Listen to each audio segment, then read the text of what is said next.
Hey, this is your host, Toshiba Davis. I'm a licensed marriage and family therapist, a published author, and I like to call myself a cultivator of communication and insight initiator. Welcome to the From Stress to Rest podcast, where we will talk about various stressors in life that at some point we all have experienced, such as anxiety, fear, business failure, relationship challenges. But ultimately, we will identify what peace is in the midst of those experiences and how to maintain peace with practical steps, with encouragement and insightfulness on living this thing called life. Welcome to From Stress to Rest.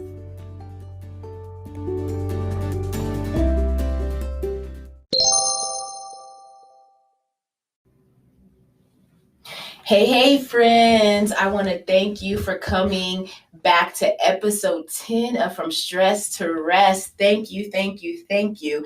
As everyone knows, the topic for this month has been edge. Yes, edge. And we're going to get into that again with my very special guest, Denisha Mingo. Miss Mingo, how you doing, love? Oh, I love that intro. I'm excited to be here. I feel the energy. It's good. Yes, if y'all don't know Miss Mingo, she is the owner, the CEO of Mingo MHS Behavioral Health Services. Okay, so I want to put that out there. Thank Denisha. you. You're welcome. Not just in Vegas, y'all, but you said Colorado? Yes. She is a boss lady, okay? So when you have a chance, look her up.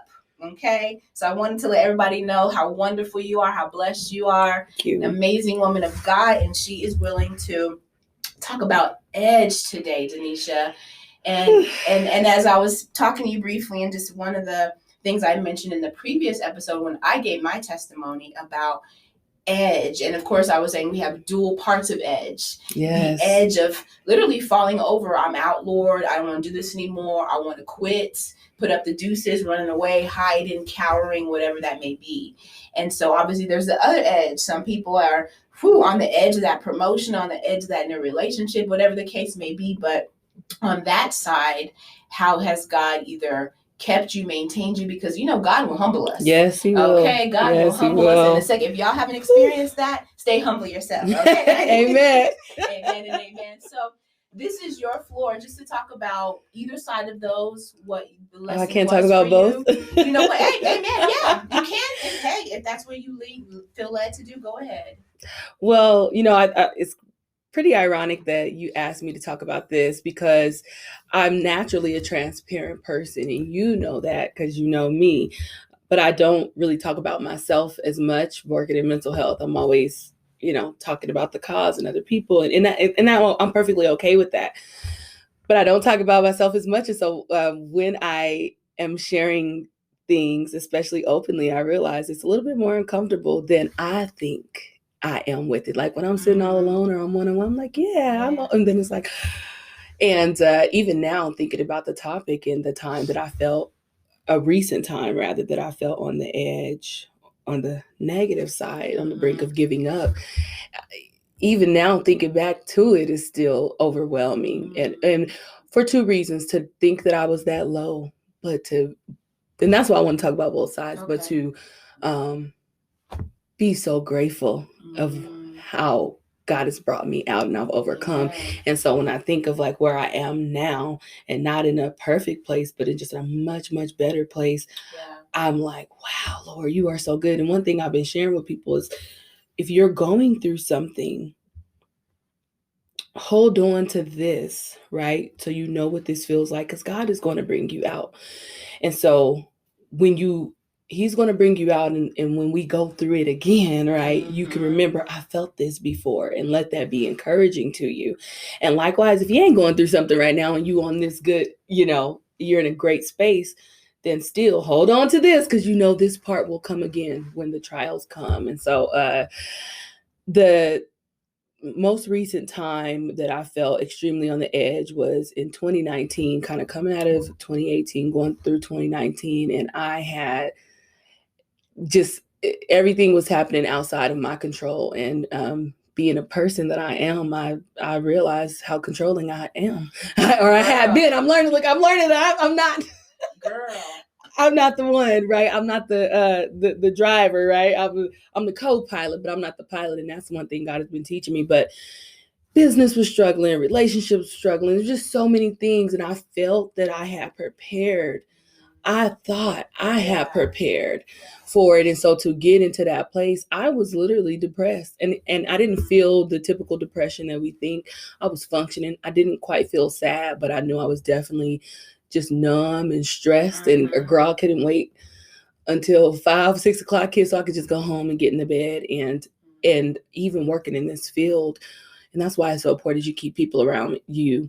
What led me to acknowledging, because I was kind of looking at some of my behaviors like, but I wasn't going to own that. And I started having panic attacks, and I never had experienced this. Like, even having a somewhat traumatic childhood, like I'd never had experienced that. So I wanted to give up, and I've faced some difficult times in business, but I was just like, I can't do this. I don't want it. Lord, like, you promised me this is your business, but I can't do it. I wanted to give it all up. I wasn't suicidal, but I didn't want to deal with business. I was like, this too much. It's not worth it. And I thought I did everything right. And it was like, clearly this ain't for me. And I'll tell you what kind of got me to the point of acknowledging and pulling myself out of it was my brother and my sister. I'm 8 and 12 years older than them. And so I've always been a very consistent, reliable person. And one day they was like, oh, you sure you're gonna come today? Because you've been counseling all the time. And it hurt my feelings. It slapped me in the face. It made me feel ashamed, because I know that's not who I've been as a big sister. And I was like, okay, that's another symptom and sign. You need to start working on some things and getting it together. And I don't know if you want me to go into more details, but like I was down, I had lost like 60 pounds over the previous 6 years, put all that back on. I was fatigued. I was tired. I was getting asked out on dates. I didn't even want to go on no dates. So it was just like all these things where I got a greater reward, just literally being in the bed, being at home, not hanging out than anything else. And I was still going to work. I was still functioning. I was still smiling. But let the weekends and the evenings hit, I wasn't doing anything, and I didn't want to do anything. And I wasn't sitting at home sulking and crying. I just was not doing anything. You know what I mean? Like literally just kind of numb. And so that was really difficult.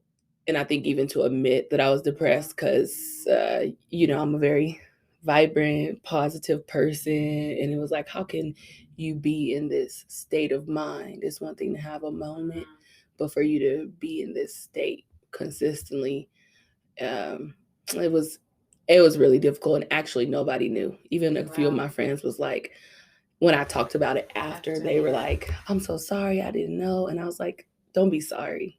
You wouldn't have known. I didn't want you to know. Nobody knew. They didn't know. My right hand here knew that I was stressed, but didn't know like how bad it was. And girl, those panic attacks, and those even stressed me out, because I was doing everything I knew how to do, like the deep breathing, the de-escalation, trying to get your mind, and it wasn't working. And that made me more anxious. And I was just overwhelmed. I was definitely just like on the edge. I just was like, forget this. I don't want this responsibility. I don't want this life. I thought I was built for it, but I am not. What do you think brought you out of that? To be honest, I think I still struggle with it on some days. It's definitely not how it used to be, but I try to be mindful of the physical symptoms. Like if I feel fatigued, and it's hard because I work a lot. So it's like, am I tired? Right. Or is it this creeping back in? So I try to be mindful of that. And then because that was right before the pandemic, and then the pandemic hit, my life didn't really change. I still worked the entire time. Okay. But I was just going back home. So it's even now being conscious to make sure I'm doing things to not stay in that space. But what brought me out was, like I told you, when my brother and my sister said it, I was like, okay, you have to change. Because also I saw how I began being like inconsistent in my business. Like my focus was not there. I wasn't as productive. And it was just kind of like, I don't know, sometimes you just have that mental snap, like, this ain't you. This is not what God has for you. I had to begin repeating his truth to myself, right? Think on these things, right? And just getting into that place and saying, God, what is it that you want me to get out of this? What am I supposed to get out of this? And one of those was, and luckily we serve a God who works all things together for our good, right? I think being a very empathetic, understanding person, I still could not fully relate to what that could feel like for a client working in mental health. And so I think experiencing it set my empathy to a like much deeper level, right? Because I know all the things, I'm not going to judge you, but to really experience what that's like living, it was a whole nother, ball game. But more importantly, I was stressing about things that were outside of my control. There were things that I could reflect back on and say, oh, you could have been a better steward here, but I really wasn't doing, I really had not done, had not taken care of my business. And God was really trying to get me to understand I am in control. And it was an area of faith. If you ask me, do I have faith in God? I would be, yes, I've always had faith. And God was showing me, how much do you really have?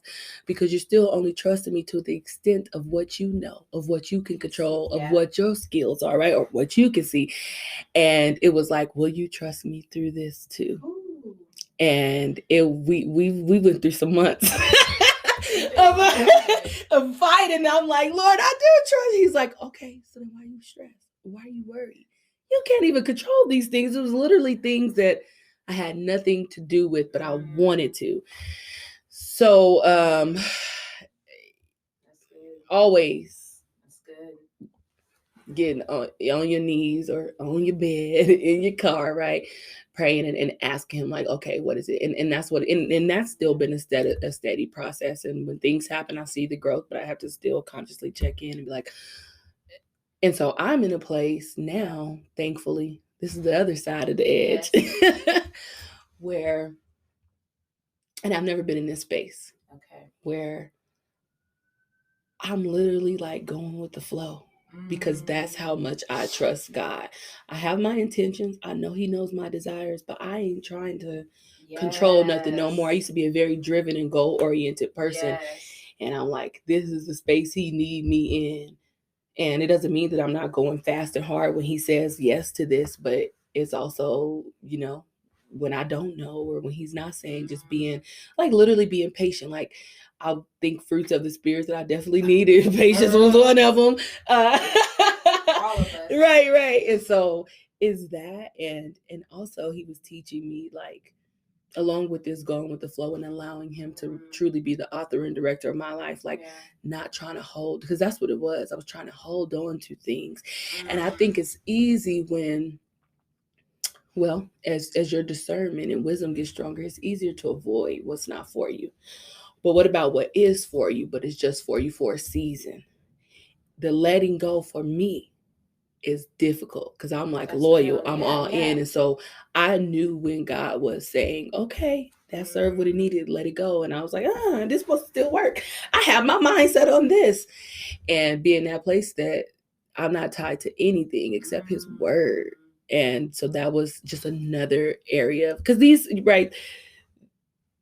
ideologies or these characteristics, they spill over into other parts of your life. Even if it's this one situation, this is a part of how you operate. And so I'm just learning. I'm like, Lord, I love this business. If you say close it tomorrow, my identity can't be tied to it. My value can't be tied to it. I got to be like, okay, that's what he said. And in finding comfort and rest in that place with him.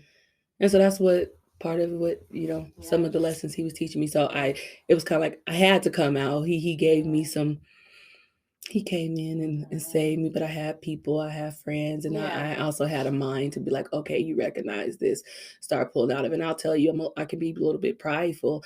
I was like, I'm gonna go to counseling, but before I go to counseling, And it's not okay, right? I'm working mental health, but I was like, I got to still do a few things first because when I go in there, I'm not about to be, you're right. Again, another way to empathize with the people that we work with. But that's kind of, how I was set up that, okay, I got to do a few things first. Yeah. And then so when I go, I could talk about it and say I was, and I know I still got a little bit to work on, but I'm not where I was, So Lord, please deliver me from some of my prideful ways. But that's just the truth. That's real. And you said some good things about trusting God, walking in faith, and not trying to control things we have no control over. That was the one that took me out. That was the one, right? And I think I saw this meme that said, depression is stressing about the past, and anxiety is basically stressing or worrying about the future. Yeah. And I was just like, wow, like those things you still can't change, one or the other. Girl, that's real. So that's a walk that a lot of us, keeping it real, have had to do. Yeah. So you sound like, obviously, like you said, there's obviously going to be continuous things in this thing called life. Yes. Okay. But you have learned how to manage and walk a little bit more freer.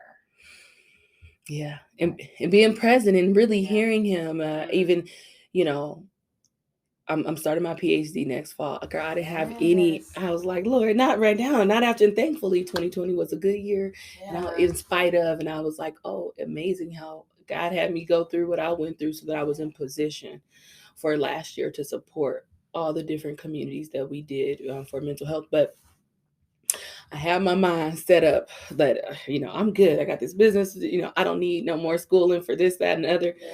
He told me to apply to the PhD program. I was standing in line to vote and I heard it. Wow. And I was like, and I said, I'm gonna wait 3 days and make sure it's still real because I ain't just excited.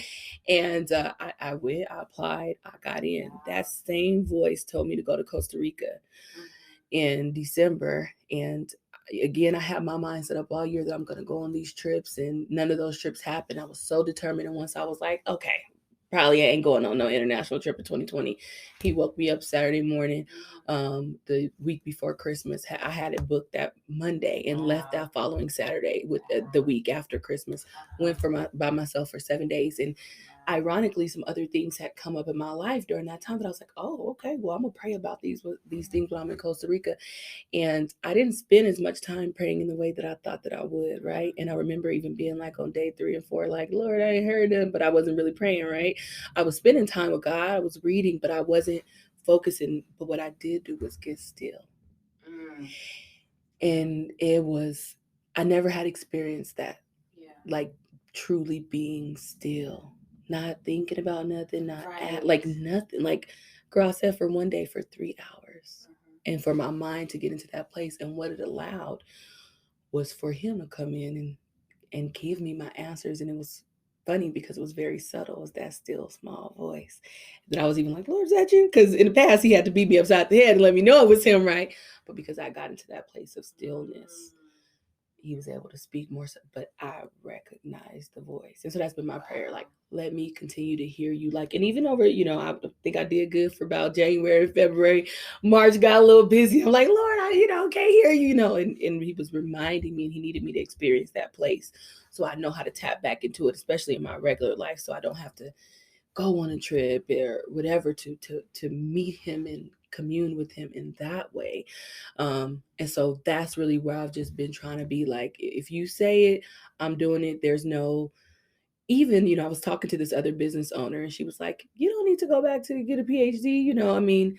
Unless you're doing it for you, but you don't need it for business. Like you're successful, you X, Y, Z, and really it seems like your business is really taking off. You don't want to be spread thin. And I was so excited about the program after God had told me. And I was like, I'm going, right? He said it. I trust that everything else is going to work itself out. Well, after that conversation, I had already gotten in. Actually, no, it's a week before I got in. And I was like thinking about it. And the Lord had to snatch me up. And he said, this wasn't even your desire. I gave it to you. You're not even going because you want to go. You're going because I told you to. And there's no negotiation with that. There's no discussion. She may have been giving you good advice, but it wasn't from me and for you. And so I appreciate it because she did give me some other, sound things, but it wasn't from here. So I literally am trying, and I can't afford to not be in a place where I'm not hearing him, because everything has to be that. And I know that if I'm not in that space, what the Girl, alternative is, yeah. right? And Ooh. I can't go back to that. I Mm. can't. Wow, friends, I hope y'all getting some nuggets. She said stillness. That is, even for me, just really getting to that still place. Mhm. Yes, it is a challenge, but we have to implement that.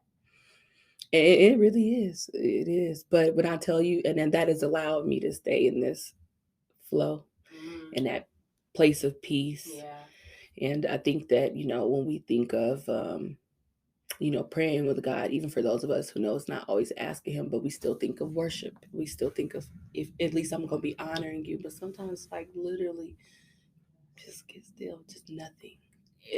Allow all the rest of that stuff that's going on in your mind and in your around you, in your environment, physically and or mentally, right, to just go out so that you can get grounded. Yes. And He can speak. And it won't be immediately often, right? You know what I Right. mean? But even finding contentment and comfort in that. And I'm happy to have found that place, because I had never been still. I've prayed for hours before, but I've never been still. Ooh, that's a good word. We need to take up an offering, y'all. That's a good word. That is a good word. Oh, He's just been Wow. so good. And I've been craving that. Craving it. I love that, Denisha. Thank you for sharing that. Thank you for allowing me. Yeah, the both sides, maybe that's what somebody needs to hear. I've been on the edge of jumping off, and I've been on the edge of I'm moving, I'm progressing. Mhm. So I like that you shared that. And I think for now, that other edge is like, I know something's coming, but I really don't know what it is. And I'm okay with it. Yeah. I'm okay with it. Like, okay, I feel it. I know it. And this is that other deeper level of faith. Like, okay, I just know. I feel you, Lord. I'm just going. I'm going to just go. I'm not even questioning anymore. Wow. I'm not, and I pray for me that I stay in this place, right? I'm not even questioning anymore, but I feel it. So I do feel on the edge right now. There's so many, great things happening one way or the other, and even like not so great things, but I see how I have my mind has been transformed. Yes. So I look at them differently. So I'm like, oh, okay, or all right, I'm not bothered. Like, you don't know what I've been through. Ooh. What I've been through, the stripes that I have gotten, So I do feel on the edge right now. I know God has me on the brink of something great, of birthing something great for Him. And I don't even know what it is. And I'm like, I don't care. And it don't matter when, where, why, or how. Amen. Just being in His will. Being in His will. So stay encouraged, friends. Stay encouraged. God knows, God sees, God is there. He's never going to leave you nor forsake you. Amen. But find that stillness. Find that stillness. Thank you again, Denisha, as just your willingness, your heart. And as always, friends, I like to end with a prayer. Dear Heavenly Father, today I will stay centered and focused on you. I will only be on the edge for your word, your peace, and your direction. Yes, I know my life is in your hands. You are my glorious Father.